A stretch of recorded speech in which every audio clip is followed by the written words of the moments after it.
আমরা দোয়ায় কুনুত পড়ি না? কুনুত কোন নামাজে? কোন নামাজে? বিতরের নামাজে কি দোয়া পড়ি? দোয়ায়ে কুনুত। এই কুনুত থেকে ওয়াল কানিতিনা ওয়াল কানিতাত, তাফসীর বুঝে নেন।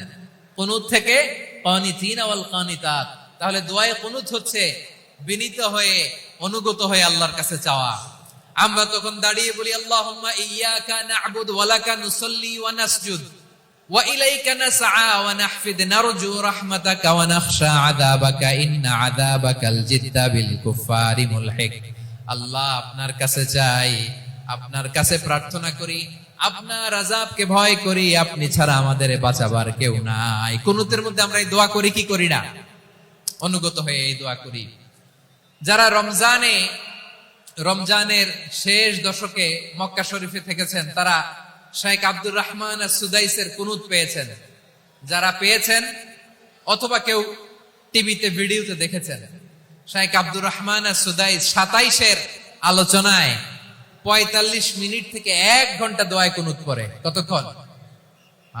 আল্লাহুম্মা হদিনা ফিমান হাদাইত ওয়া আফিনা ফিমান আফাইত ওয়া তাওয়াল্লানা ফিমান তাওয়াল্লাইত ওয়া বারিক লানা ফিমা আ'তাইত ওয়া কিনা ওয়াসরিফ আন্না বিরহমাতিকা শাররা মা কাদাইত ফাইন্নাকা তাকদি বিল হাক্কি ওয়া লা ইয়াকদা আলাইক। এমন ভাবে হেরেম শরীফে মক্কায় শেখ আব্দুর রহমান সুদাইস দাঁড়িয়ে হাত তুলে লক্ষ লক্ষ উমরা পালনকারীদেরকে নিয়ে এক মুনাজাত ধরে কাঁদতে কাঁদতে মানুষ বেহুশ হয়ে যায়। দোয়ার কথা শুনে গায়ের লোম খাড়া হয়ে যায়, হৃদয় বিগলিত হয়ে যায়, চোখ দিয়ে দাঁড় দাঁড় করে পানি নামতে থাকে। 27-এর রাতে মক্কায় শেখ আব্দুর রহমান সুদাইসের দোয়ায়ে কুনুত যদি শুনেন, অনুগত হয়ে আল্লাহর কাছে চাওয়াকে বলে কুনুত। আল্লাহ বলেন আল কানিতিনা ওয়াল কানিতাতি, অনুগত বান্দাদেরকে আমি পছন্দ করি। আমার 3 নাম্বার পছন্দনীয় বান্দা হলো অনুগত নারী ও পুরুষ। সুবহানাল্লাহ পড়ে। তাহলে 10টার মধ্যে 3টা চলে গেল। কয়টা? তো এরকম মাছ বাজারে গরুর হাটের মধ্যে কি আমি তাফসীর করলে হবে? ইটস লাইক এ গরুর হাট। এটা তো মাছ বাজারের মতো হয়ে গেছে আমার ভাইয়েরা। এত অনুরোধ অনুনয় বিনয় করার পরেও একটু শান্ত হবেন না আপনারা? আর কয়েকটা মিনিট শান্ত হবেন না? তাহলে 1 নম্বরে আমরা আল্লাহর কাছে আত্মসমর্পণ করলাম, মুসলিমিন মুসলিমাত। 2 নম্বরে মুমিনিন মুমিনাত, বিশ্বাসের স্বীকৃতি দিলাম। 3 নম্বরে কানিতিন কানিতাত, আল্লাহর সামনে অনুগত হয়ে দাঁড়ালাম, দোয়া করলাম। 4 নম্বরে সাদিকিন সাদিকাত, সত্যবাদী নারী ও পুরুষ। সত্যবাদী নারী ও পুরুষ। ইসলাম আমাদেরকে সত্যবাদী হতে বলে। কি বলে? সত্যবাদী হতে বলে। মিথ্যা বলতে নিষেধ করে, কারণ মিথ্যা সবচেয়ে বড় পাপ, সব পাপের বাপ। সব পাপের বড় পাপ হচ্ছে মিথ্যা। একটা মিথ্যা বললে ওইটারে ঢাকতে আরো 10টা মিথ্যা বলা লাগে, ওইটারে গোজামিল দিতে আরো 30টা মিথ্যা বলা লাগে। কি লাগে না? আর কোনোদিন মিথ্যা বলবেন? মিথ্যার সাথে আমাদের সম্পর্ক নাই। আওয়াজ করে বলেন, মিথ্যার সাথে আমাদের সম্পর্ক নাই।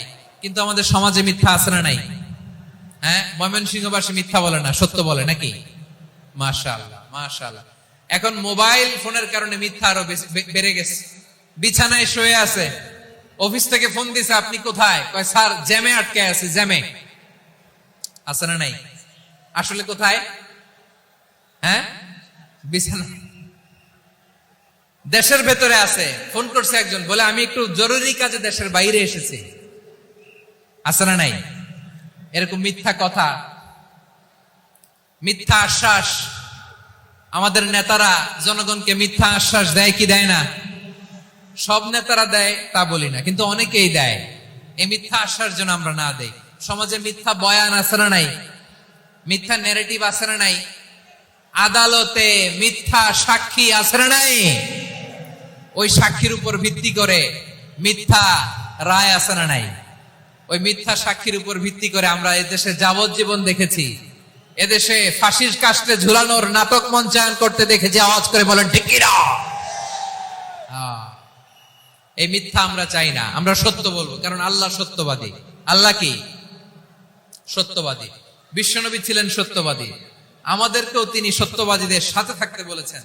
তিনি আমাদেরকে বলেছেন সত্যাশ্রয়ী হতে। রব্বুল আলামিন বলেন, ওমান আসদাকু মিনাল্লাহি হাদিসা, আল্লাহর চাইতে সত্যবাদী আর কেউ আছে নাকি বলেন? আল্লাহর চাইতে বেশি সত্যবাদী কেউ আছে? নাই, নাই।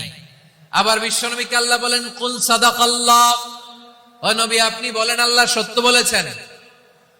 সাদাকাল্লাহ মানে সত্য বলেছেন, আল্লাহ সত্য বলেছেন। এই আদেশটি আল্লাহ তাআলা বিশ্বনবীকে দিয়ে বললেন, কুল সাদাকাল্লাহ, ও নবী আপনি বলে দেন আল্লাহ সত্য বলেছেন। এই জন্য আল্লাহর বাণী তেলাওয়াত করার পরে কারি সাহেবরা দেখবেন পড়ে সাদাকাল্লাহুল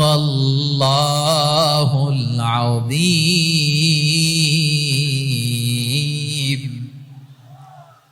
কোরআন তেলাওয়াতের পরে কারি সাহেবরা বলে না সাদাকাল্লাহুল আযীম, এর কারণ আল্লাহ তাআলা কোরআনেই বলেছেন কুল সাদাকাল্লাহ, হে নবী আপনি বলুন আল্লাহ সত্য বলেছেন। এজন্য আল্লাহর বাণী তেলাওয়াতের পরে কারীরা বলে সাদাকাল্লাহুল আযীম, মহান আল্লাহ তাআলা তিনি সত্য বলেছেন। এটা বলা আবশ্যক না, সুন্নাতও না, এটা জায়েজ, চাইলে বলা যায়। তার মানে আল্লাহ তাআলা সত্যবাদী, আমার নবীও ছিলেন সত্যবাদী, আল্লাহর হাবিব ছিলেন as-সাদিকাল আমিন, সত্যবাদী আমানতদার। আমার নবীর চাইতে বেশি আমানতদার মক্কায় কেউ ছিল না, আল্লাহর হাবিবের চাইতে বেশি আমানতদার কেউ ছিল না, তার চাইতে সত্যবাদী কেউ ছিল না। আমার নবী ওনার গোটা জিন্দেগিতে একটা মিথ্যাও বলে নাই। সুবহানাল্লাহ পড়েন।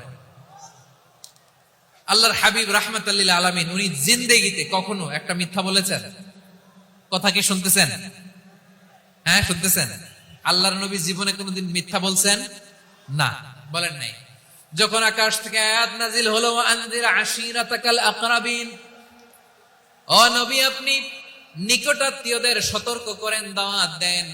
আল্লাহর নবী সাফা পাহাড়ের চূড়ায় চলে গেলেন, ডাক দিলেন, সবাইরে বললেন, ও আমার জ্ঞাতি গোষ্ঠীর লোকেরা, আমি যদি বলি এই পাহাড়ের পেছনে একদল ঘোর সওয়ার তোমাদের উপর আক্রমণ করবার জন্য, অ্যাটাক করার জন্য অপেক্ষা করছে, তোমরা আমার কথা বিশ্বাস করবে নাকি?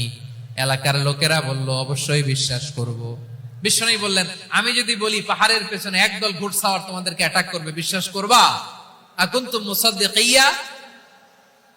এলাকার লোকেরা বলল, অবশ্যই বিশ্বাস করব, কারণ মা জাররাবনা আলাইকা ইল্লা সিদকা, মুহাম্মদ আমরা জীবনে তো কোনোদিন তোমার মিথ্যা বলতে শুনি নাই, তো তুমি যাই বলবা তাই বিশ্বাস করব। We have never ever experienced a single lie from you, আমাদের জীবনে একটাও মিথ্যা কথা তোমার জীবনে তোমার মুখ দিয়ে বলতে শুনি নাই। সুবহানাল্লাহ পড়েন। এই ময়মনসিংহের কোন ছেলে এখানে যদি দাঁড়ায় স্টেজের মধ্যে, সবাই বলবে এই ছেলেটা এত ভালো, এর জীবনে একটা মিথ্যা আমরা শুনি নাই। এরকম কোন ছেলে পাওয়া যাবে? হ্যাঁ, ঝামেলায় পড়ে, পেশালে পড়ে, যেই কোনো ভাবে আমরা কখনো না কখনো কোনো মিথ্যা বলে ফেলছি, ঠিক কিনা বলেন? আল্লাহ মাফ করুক। কিন্তু বিশ্বনবী সাফা পাহাড়ের চূড়ায় যখন বললেন, আমি যদি বলি একদল তোমাদের অ্যাটাক করবে, মানবা? বিশ্বাস করবা? সবাই বলে করব, কারণ আমরা জীবনে তোমার মিথ্যা বলতে শুনি নাই। সুবহানাল্লাহ কইবেন না? পুরো এলাকাবাসী যদি এই কথাটা বলে, এই কথাটা একজন মানুষের জন্য কত বড় সার্টিফিকেট আপনি কল্পনা করতে পারেন? আমার নবী উনার গোটা জিন্দেগিতে একটা মিথ্যা বলে নাই। আওয়াজ করে বলেন আল্লাহু আকবার।